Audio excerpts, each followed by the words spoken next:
Hey, I'm Owen. Hi, I'm Susanna. And Susanna, we took an update off of the voice recording. Yeah.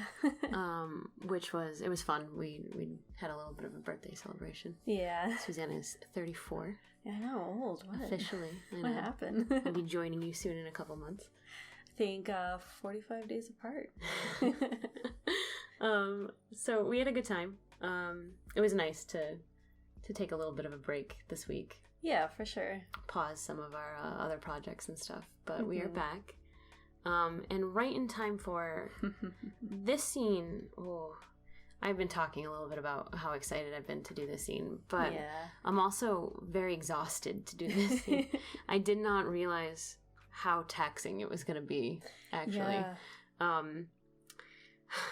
To speak a little bit to that, when I write these scenes ahead of time, I really don't think a lot about how much prep is involved in doing these scenes. So specifically, I'm talking about like flashback scenes that each panel kind of moves us forward, maybe even in time. Like each panel isn't necessarily even the same time frame. Do you know what I mean? Right, yeah. And especially on pages where every panel is a new outfit.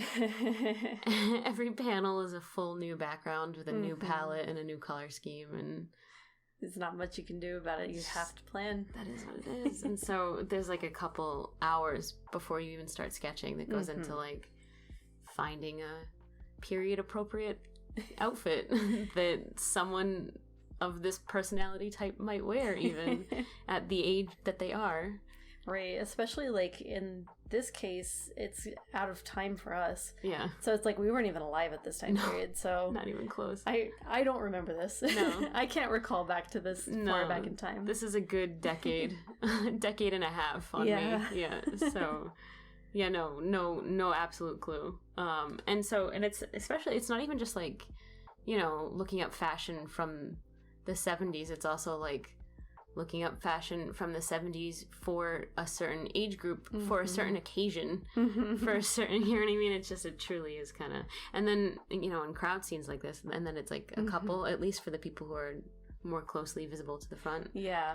And then, especially when we're changing outfits, so like the next page, we're like a little halfway into, and every panel is a new outfit change, and it's tough. Not just because they're a couple, so it's the men's and the women's fashion, and every panel's different. Yeah, having to look up time period appropriate to multiple different decades, decades. Yeah.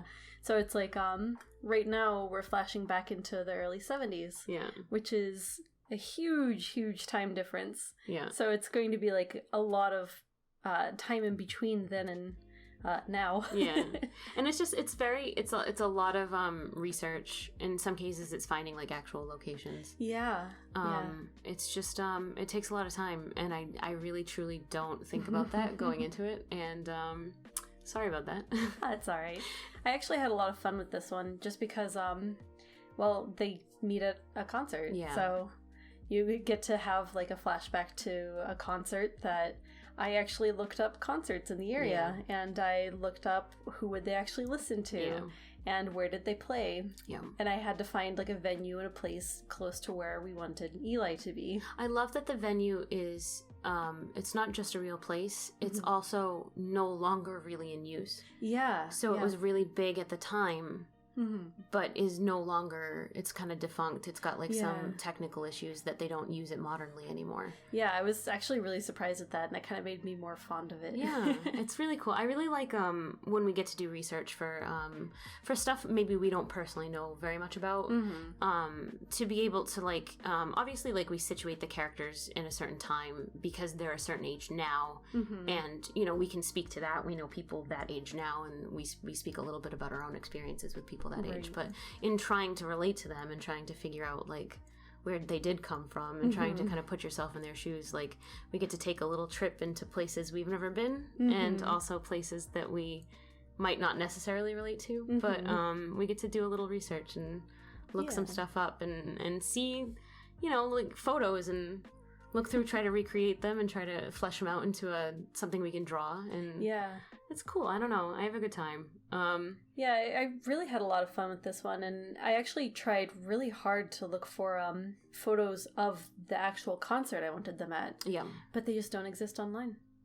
Isn't that a shame? What a shame. So I'm kind of preserving a concert that actually happened, but I'm sure someone has photos of in a shoebox somewhere. Sure. So, what can you do? Yeah, if only. I really hate that. I hate that about, like, past a certain point in time, it's sometimes so impossible to, like, get easy access online to visuals, photos, and stuff like that. But, yeah. What can you do? What can you do? Sometimes with, like, more modern things, I get to have the joy of, like, oh, someone did upload photos. And so I can actually, like, make it really look like they were there for the specific concert. Because they experience it. I do know what you mean, yeah. Oh, I love it. So, Liam's not having the best time.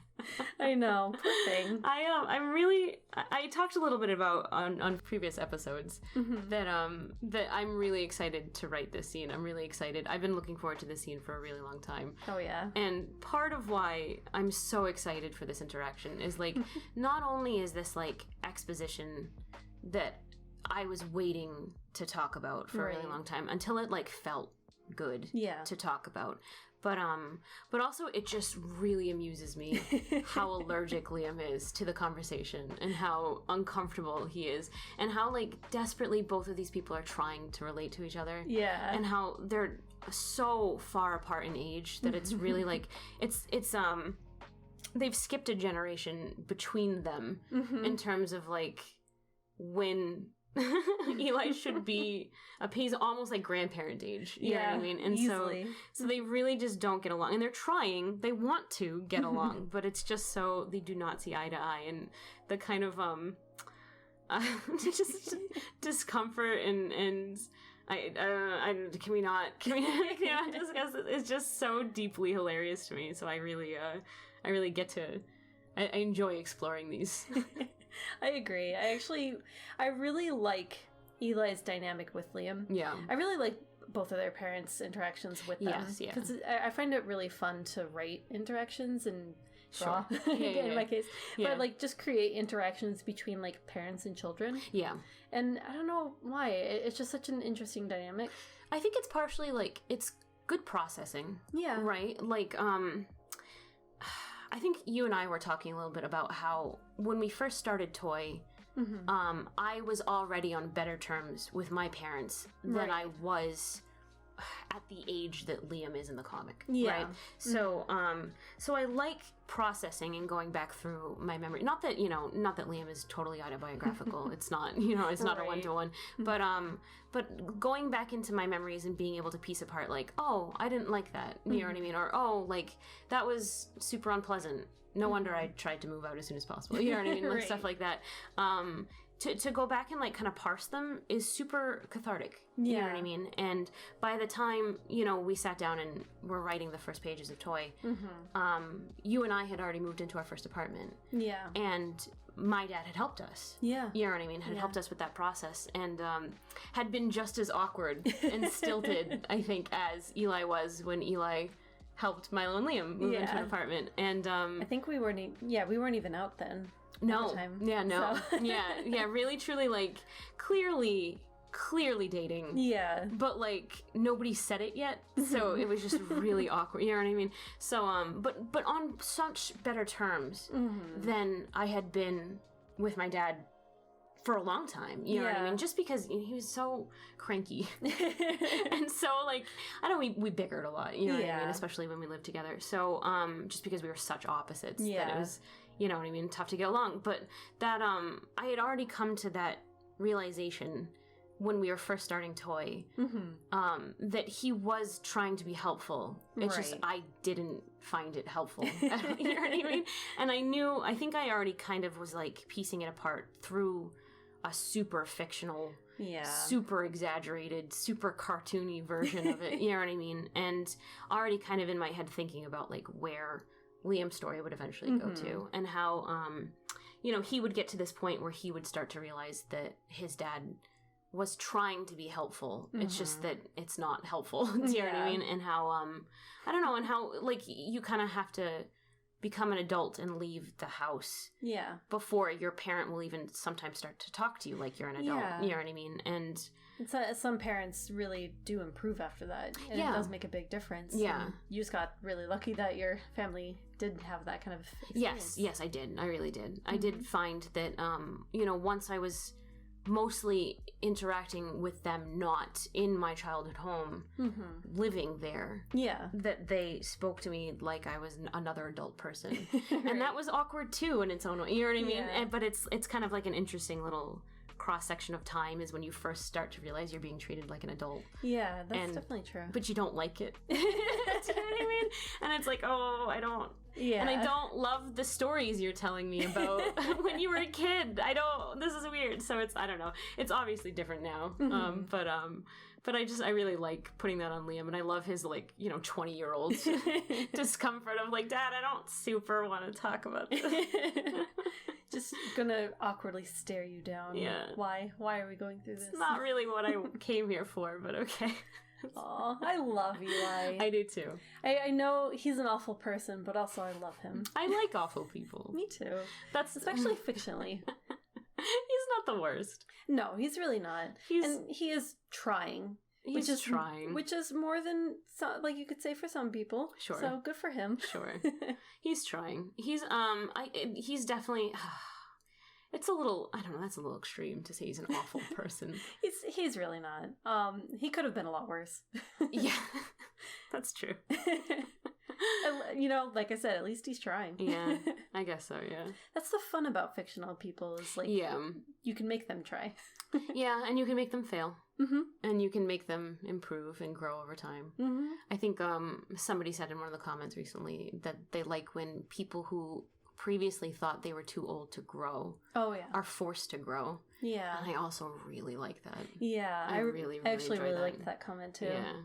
Yeah, I think about that kind of growth a lot. Yeah. Like, I really like being able to observe it in someone who's older because it does feel more like everyone's got, like, a chance to still keep going. Yeah.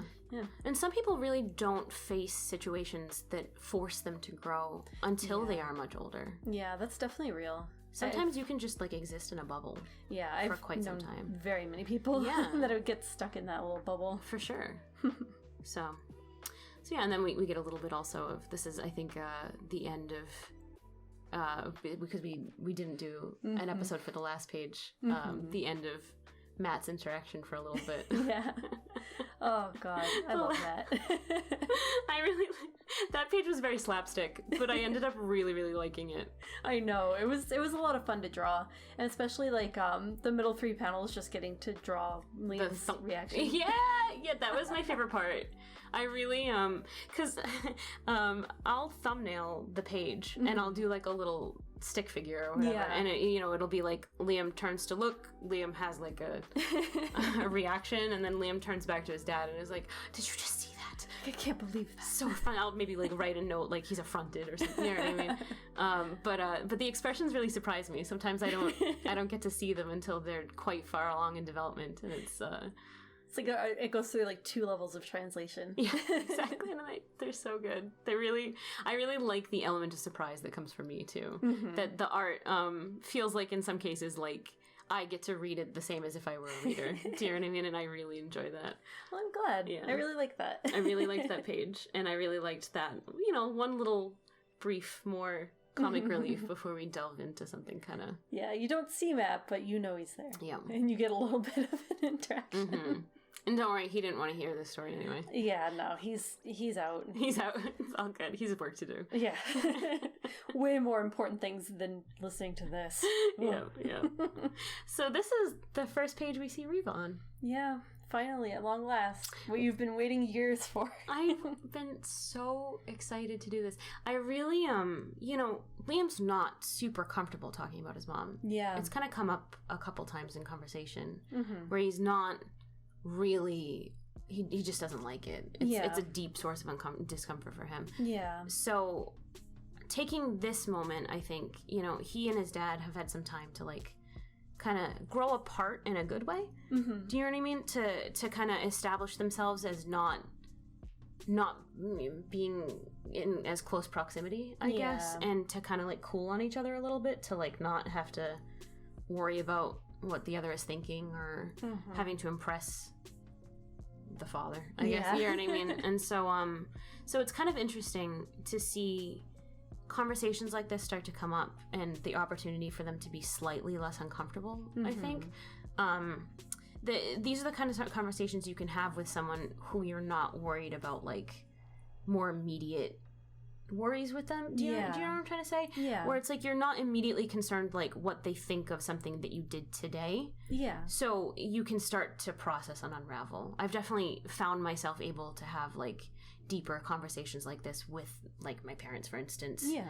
Once, you know, I no longer cared about my curfew or stuff like, you know what I mean? Like, once that wasn't an issue anymore. And it's, I don't know, it's kind of, it's interesting, I think, to play with this situation that's kind of uncomfortable, but is getting better. Yeah. Do you know what I mean? And also to finally, it's just comfortable enough to talk about this person who's been so uncomfortable for Liam to talk about for so long, to maybe kind of break through some of that. Yeah. And also, because that's the case, now, because we do get to talk about her a little bit, we get to maybe explore a little bit of why it's uncomfortable. Yeah. Do you know what I mean? And why Liam never wanted to really have this conversation. Yeah. And why maybe Eli was a little sensitive to have it. Do you know what I mean? And I don't know, I'm kind of excited about it. Yeah, me too. I really like Reva a lot. I do too. She's a very sad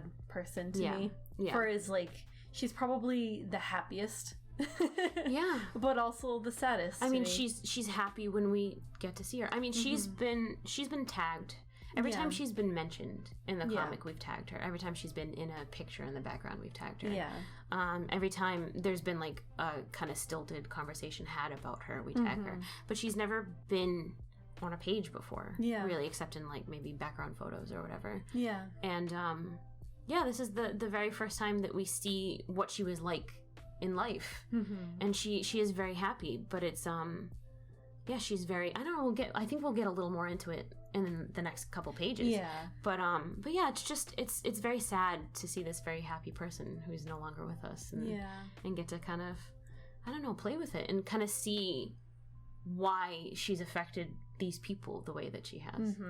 I don't know, it's fun. It's very fun to me. Yeah, I agree. And, you know, it's very easy to see, like, why she's so important to Eli. Oh, like, obviously he was married to her for a very long time. Yeah. Yeah, I'd say 2/3, 3/4 of his life. Yeah, I think was lived with her. 30-something years. I would say 2/3 then. Yeah. Yeah. Yeah, like maybe a little more. Yeah. Yeah. Yeah. They met young, and she really hasn't even been gone that long, really, compared to how long he knew her. Yeah, exactly. Yeah. Oh yeah. Yeah. You're right. Yeah. She's less than a decade. Yeah, less than a decade. That's At this point in time, it would have been about 9 years. Sometimes it's odd how difficult it is for me to hold those years in my head. Do you know what I mean? I definitely agree. It is, like, very weird sometimes to realize, because it's like, because we've been working on it now for about 10 years. Right, exactly. Ourselves. This is also, like, this is taking place 10 years ago. Yeah. And then she was gone already for 10 years. Right. So, like, in real time, she would be gone for 20 years. Right. I've, like, processed it in my mind. That's, like, 20 years ago. Yeah, exactly. It's real. When you don't stop to, like, really think about what the time frame is. Sometimes I feel like that's writing, is just, like, trying to force yourself into the shoes of your character over and over again and be like, oh, that does hurt. Yeah. Oh, that is really painful, actually, when you think about it that way. Yeah. Just, like, thinking back to, like, someone you've lost, like, 10 years ago versus someone you've lost 20 years ago is a very different experience. It really is. Yeah. Yeah. Yeah, it's tough. Yeah. So, I mean, there's no wonder why Eli is still stuck on her and like thinking about her so frequently. Yeah. And there's no wonder that Liam would be very anxious about talking about her. Yeah. And really uncomfortable with it. Yeah. So I like getting to finally talk about her, though. I do too. I really do too. And I like it in the context that the conversation is being had in. I like it in this moment of Eli trying to be helpful so badly. And it's like, what? Okay, I helped you apartment? Like, did you like that? No, you don't like that. Well, you liked it, but you didn't super like it. Okay, whatever. You want, I can help you with contracts? Okay, that was good. That's good. We made progress. We have made progress. Progress has been made. We have made progress, you and I, and now we can move on to difficult conversations. Right? Now let's get emotionally involved. Yeah. So I really I like this approach. I like this, like, I will help you with this memory. Mm-hmm. You will see it, and you will get it, and we will relate. Finally, something that we will see eye to eye on, even though maybe it's been a long time. Mm-hmm. So this might not be totally helpful, but maybe something in here you will relate to. It's just, it's cute to me. I don't know. I agree. I feel like there's a little bit in there too where it's like Eli just kind of does want to talk to Liam about his mom. Yeah. He wants to have these conversations, and finally it feels like maybe I can start having those. Yeah. Maybe this is relevant enough that I can, like, force it in. Because, yeah. Oh, and it hurts me a little bit. Yeah. I love Eli. Yeah. Those high-waisted pants.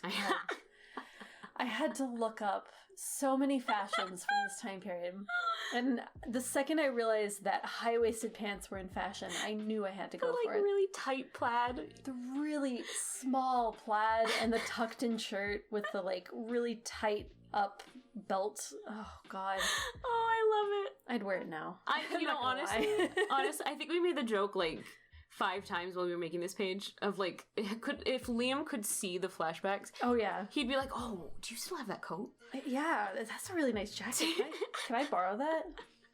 Are you still using it? Like, I bet you Eli does have that jacket still. Yeah. And I bet it's sitting in his closet unused and probably smells like mothballs or something. Yeah, for sure. Oh no. For sure. Liam would so covet that, though. Oh, I know. That's vintage now. Yeah. Has he ever seen Eli's closet? Oh, I don't know. Oh my God. That's a weird thing to think about. Yeah, probably. I would love for Liam to raid Eli's closet. Yeah. I mean, I'm sure he hasn't seen it recently. Yeah. You know what I mean? Probably not since Reva's been dead, actually. Yeah. You know what I mean? Probably not in the age group that he would have been able to start borrowing clothes. Or care about them, even care about clothes. Yeah, he's probably developed his kind of interest in fashion long after the time he stopped, like, such a shame. Seeing Eli's closet, yeah. I mean, he'll get it later. Yeah. I'll put him in a later chapter. I'm just kidding. Maybe, I don't know. That would be cute. Yeah. I really like that coat. I want it to come back now. I have to remind me later. I might write that down as so I don't, I write ahead on the chapters, but I don't write ahead on the mini comics. Mm-hmm. I don't plan the mini comics out at all. And usually any idea I have for the mini comic comes midway through the chapter. Like, oh, it would be a funny gag if it did a thing on, you know what I mean? So maybe I'll write that down for a mini comic of Liam raiding Eli's closet. I had another idea. Oh, can I remember it off the top of my head? I thought, no, I can't. It's too spoilery, actually, for the end of the scene. Okay, I'll tell you later. Remind me later. I'll tell you later. I'm excited. I had a couple ideas, but yeah, I'll talk to you about it later. Yeah. Okay. But yeah, I would really like to see, Liam wearing, like, any of the coats that we're about to see Eli in. I think that would be super funny. I would love that. Because, as I'm picking them out, it's just, I don't know, I really like the fashion from this era. It's so cute. Yeah, it's super cute. And maybe it's not super fashionable now, but... well, I don't know. I think, what's the cycle? It's like a 30-year cycle? They said that before, but now it's like literally a 3-year cycle, yeah, I swear. It does feel like that. It's like 1 year it's the 70s, the next year it's the 80s, the next year it's 90s, and right now we're in the 2000s. Yeah, well, I saw a lot of, like, high-waisted pants in the 70s for fashion, and that's in right now. Yeah. High-waisted is back in. Yeah, I mean... We're definitely, like, seeing more and more fashion is kind of hitting these, like, weird pockets where it's, like, a combination of, like, the 2000s and the 70s. Yeah, you're right. And then it's like, oh, it's going to be, like, the 80s and probably the 90s mixed together next year. Right. Yeah. It is, like, kind of, like, bouncing all over the place. Mm-hmm. I think having access to the internet kind of, combines things in that way. Yeah, and I think, like, people are following the main fashion thing less. We're going more to, like, I just really like 80s fashion, and So I'm the kind of person who wears that. Yeah. I will say that, because some of the outfits in the next page are from the 80s because we're like doing like a little bit of a progression. Oh, so I really liked seeing 70s fashion. Yes. I loved 70s fashion. 80s fashion, not so much. Yeah, I got to admit, I've never been a fan of 80s fashion. Me neither. And maybe that's like really controversial, but I just don't like it at all. I really don't. There's nothing like inherently bad with it. Yeah. It's just so not what I like personally. Yeah. It's not anything I would ever want to wear. I'm not a fan of denim. Yeah. I'm really not a fan of denim. Well, I like denim. Do you? Okay. I like denim jackets. I like denim jeans. I like them separate of each other. Sure. When it's like a full denim outfit. It's denim tuxedo? Yeah, oh my god. My brain can't handle that. But I also grew up in Arizona, so I've grown up around a lot of denim. Sure. Like, most everyone I knew growing up had denim. It's a very cowboy aesthetic. Yeah. And like, I grew up literally next to Cowboy Town, Tombstone. Yeah. I saw it all the time. I had a jean jacket when I was a kid. Do you know what I mean? Like, I had a couple with like the embroidery decorations. Yeah. So I was born in 86. We both were. Yeah. And so like, by the time you're sentient, you know what I mean? It's already almost not the 80s. You know what I mean? I wasn't like an 80s kid. Yeah. Even though like I was born in the mid to late 80s, I wasn't. By the time I became a child instead of a baby, it was already like early 90s. You know what I mean? So exactly. So I don't really consider myself very like 80s, but like 80s was like when we were kids, because we were kids in the 90s, when we were kids, 80s was just freshly out of fashion. Yeah. Do you know what I mean? So for me, when I see 80s stuff, for me, I'm thinking of like what might have been gifted to me by an older relative that I then wore to school. I went to a private school, so no, I didn't wear it to school. But like if I wore it to school on like a dress down day or something, that if it were slightly out of fashion, that I would have been like mocked for it. Do you know what I mean? And so I have like this like thought in my head about like, no, I hate that because that's the outfit that I learned not to wear. Yeah. Do you know what I mean? So there's a lot of like obviously jeans are timeless. You can wear jeans anytime. But like 80s jeans. Oh yeah, they're definitely like a different creature entirely. Yeah. And like the jean jackets, they're not my favorite. You're right. I've seen some really cute jean jackets. Yeah, you're right. And there are some that are cute. There was one recently I coveted, but it was just like not right for my shoulders. Right. But I keep thinking about it. Yeah, fair enough. But to see Riva like not to see Riva because we haven't done it yet, but to see references for outfits we were intending to put Riva into. Yeah. To see women's fashion in the 80s was just like, oh no. This is painful. Yeah, because there was a lot of like the huge shoulder pads and then the shoulder pads. Yeah. And then I don't even know how to describe like the teased hair. So, don't get me wrong, I do like the teased hair.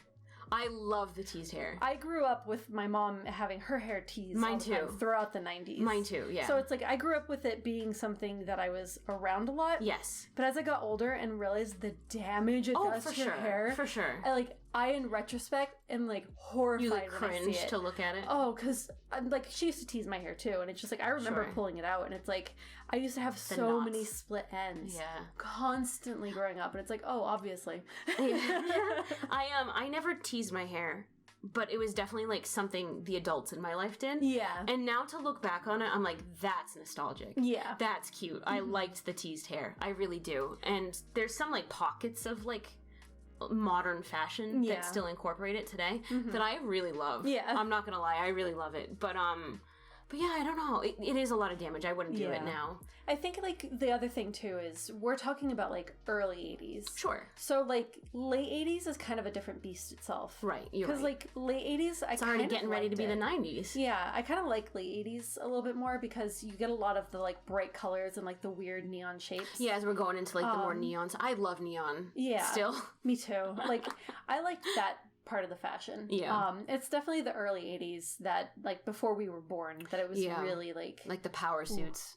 Yeah. Yeah, it's tough. Yeah, I had an older sister that I didn't live with her. Sure. But I had so many pictures of her when she was, because she's a lot older than me. Like, it is a huge time gap. I think 15 years. Oh, wow. Yeah. So she was a teenager in the 80s. So I have pictures of her, like, in those outfits, and I just, like, look at them sometimes and I'm like, oh, it's such a different time period. Oh, no. Oh, it's tough. It's really tough. Yeah.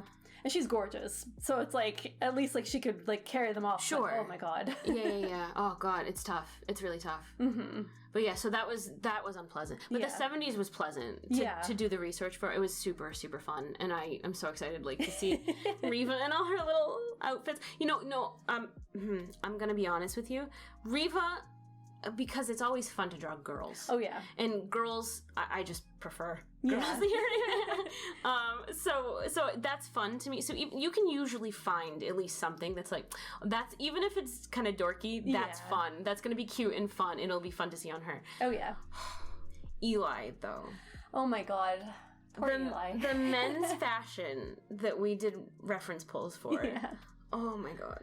It's so. I think you said American Psycho at one point. One of them does straight up look like it could come out of American Psycho. It's so. Oh god. It's so bad, and it's like, you know, it's still gonna be fun. Yeah. And it's still gonna be. Oh, it's. I cringe a little. Yeah. But I like it. I like the cringe. Yeah. You know what I mean? I'm here for it. It's like watching a movie from that time period, and you're just like, oh my god, people wore that. Oh. Well, I don't. It's so easy to judge it from this time period. I think it's because it's partially because it's the time period, right? Yeah. Because like I'm not. Let me be clear. I'm not cringing just at the fashion. Oh yeah. I'm not cringing just at like 80s fashion. Am I right? Mm-hmm. That's not what I'm saying. It's more specifically like this weird writer's dilemma of putting your character that you're used to being an old man. Yeah. Like he's a dignified, kind of like dorky with his bow tie sometimes when he wears the bow tie, kind of dorky with suspenders, but like still he's an old man. Like he's a dignified, professional old man, and he's, you know, that's the way he looks. And then sliding him back in age. Yeah. And then like seeing him with like, you know, the less gray. Yeah. And seeing him like being young and oh my god, being fashionable for his time. Fashionable for his time, but just like, I don't know, it's this weird cross section of like, this is a young man, and then you put him in like a collar shirt with the huge collar. With the huge collar, and it's like unbuttoned. You see his chest hair. You see his they're like 4 buttons unbuttoned, and the collar is just like too big. Yeah. And he's just like studying for school. He's in university, and it's just like, stop, I don't like it. And that's next page, so you guys get to enjoy that. I'm just so, it's just uncomfortable. It's just so. I feel bad because I think they're both such attractive people, and they're so well dressed for the time period and wearing such attractive clothes for the time period. But it's so easy to look at that and be like, oh god. I don't know why it makes me cringe as bad as it does, but I think it's because like you kind of connect like these are your parents in some way, because it's they're not my parents, but they are. But because they're Liam's parents. Exactly, because they're so many steps removed from me. Because they're so totally not my parents. Yeah, they're it's nothing. Different age entirely. Different age, different personality, really. Oh, yeah. You know what I mean? Even most of the situations that they go through are totally different situations. You know what I mean? It's the way that they don't relate to each other is totally different than the arguments that I used to ever have with my parents. It's not even the same. You know what I mean? But because obviously, like, if you think of it this way, right? Like, you go to write something and you try to like imagine a person that doesn't exist, right? All you have in your head are your own memories. Yeah. And maybe like memories of things that you read or watched in a movie or watched on TV or that somebody else told you about their parents. So like the primordial soup that you make these characters out of is only based in, so it's not like, it's not intentionally my dad, but like it's like, what do I have in there to write a dad from except my own experiences, you know what I mean? So like, so no, it's not my dad, but like there's pieces of my dad in there. So then it's like, and then extrapolate it out to like, now slide him back to being at a concert. And just like, oh, I cringe so much at it, but I love it. It's so much fun too. I agree. I had a lot of fun getting to look up all these things, and like now I actually understand a little bit more about 70s fashion than I knew before. Yeah. And it's like, I think my parents are older than yours. Yes. And so like, this is probably more my parents' time period. True. Which is very funny to me that they're slightly older than my parents Yes, very slightly, back a couple of years. Sure. So it's like they were this age in this time period. So it's like, for me, it's like, yep, that would have been what my mom was wearing at that time. It's tough. It's so tough. I'll have to ask her, because I'm sure she has photos, and I probably could have taken some. Oh. Darn. Damn it. Oh, well. Yeah, different region entirely. So. Yeah. And also, there is some level of, like, it is really fun to just do research on stuff like this and try to, like, look stuff up. Because you have in your head, like, I know how they met.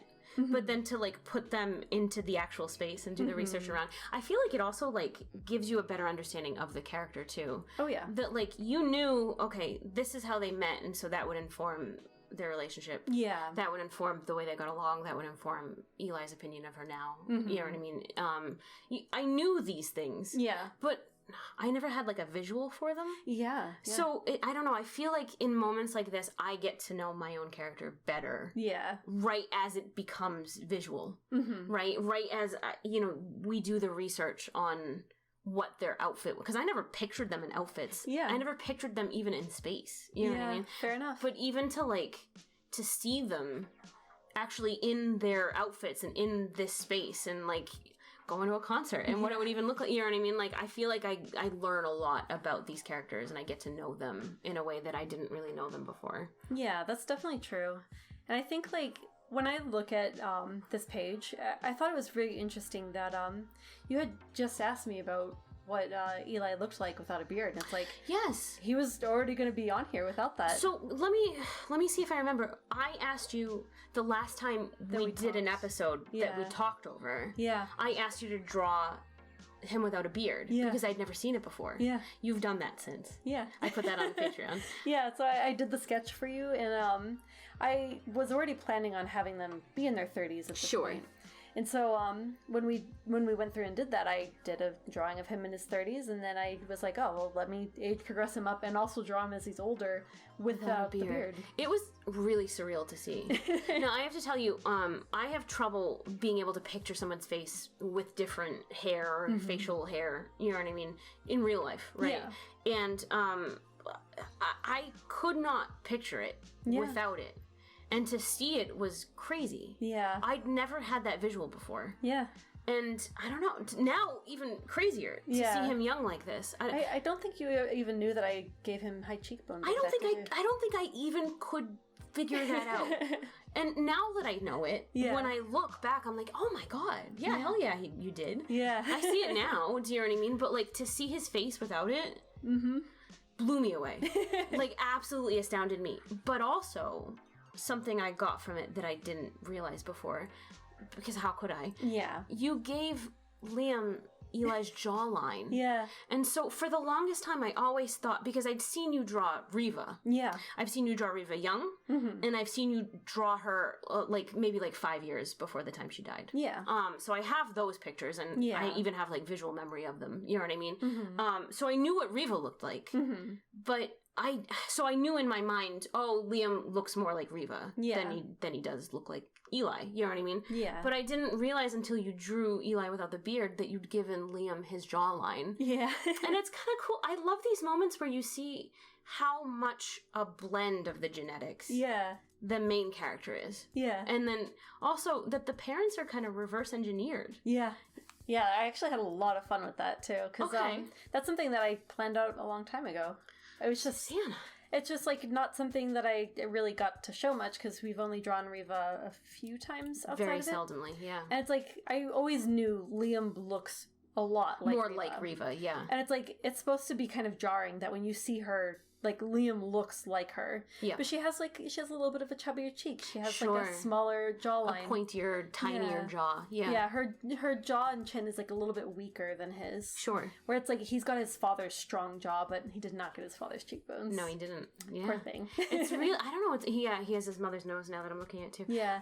Yeah, it was just really interesting to see and I think the same is true for Milo, that the parents are reverse engineered out. Yeah. We designed the main characters first, obviously, because it's just, what the first, you know what I mean? But then to go back and be like, okay, let's design their parents, that I see now in retrospect that you pick and choose which parts of them. So, and then you put a group of these into the father and a group of these into the mother. Yeah. And then you got to fill out the rest of them. Yeah. Because what parts they don't have need to have new facial structure. Yeah. And it's, I don't know, it's just really cool. Yeah, I have a lot of fun with that. And, you know, you actually just reminded me, too, one of the things about Milo's parents is that his mother's blonde. Yes. So his mother actually bleaches her hair. Right. And originally, I had her being a redhead. Yes. And I always imagined her being a redhead. Yes. And at one point, there was a time where I told you what kind of person she was. Yeah. And, like, I described her personality to you without describing what she looked like. Yes. And you immediately sent me a picture of, like, this actress smoking a cigarette and glaring, and you're like, this is what I picture. And I was like, well, now that's her now. That's just her. And it's like, I had to, like, actually reverse her in my brain, and, I already had an image of her. Yeah. And then it's just like, now she just got bleached hair and she smokes. Looks like this. Yeah. That was never so true until you sent me this picture of this, like, woman, like, glaring at a camera with a cigarette between her fingers. I wonder if I could find that picture again. Oh, I have no idea what it's from. It's gotta be, like, some TV show. Some TV show. I'm gonna look for it. I'm gonna look for it. I'm excited. I hope to see it again. Totally forgot about that. I love that. Oh, that's so funny. All right, I think we're coming up on the end of this one. Yeah. I'm really excited for this scene. Yeah, me too. I'm excited to chat more about Reva in the next couple pages. Yeah, we get a lot of her now. Oh, it's such a... Oh, I'm ready. Me too. I'm so ready. I love her. I'm so excited. All right, well, if you made it to this point, thank you so much for watching. Yeah, thank you. Super appreciate you. Hell yeah. And have a good one. Have a good one.